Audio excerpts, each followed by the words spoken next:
ఏకాదశి రోజున సత్యనారాయణ స్వామి వ్రతం చేస్తే భోజనం చేయవచ్చా తెలియజేయగలరు అంటూ రాస్తున్నారు. ఏకాదశి నియమం ఉన్నటువంటి వాళ్ళు సత్యనారాయణ స్వామి వ్రతం చేసినా భోజనం చేయకూడదు. కేవలము సత్యనారాయణ స్వామి వ్రతం చేశాం కాబట్టి ఇవాళ ఏకాదశి భోజనం చేయకూడదు అనేది ఏం లేదు.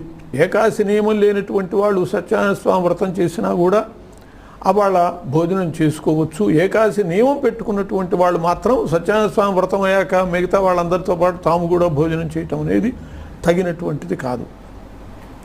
ఏకాదశి నియమం ఉన్నటువంటి వాళ్ళు పూర్వ దినము ఏకభుక్తం చేయాలి, రాత్రి భోజనం చేయకూడదు.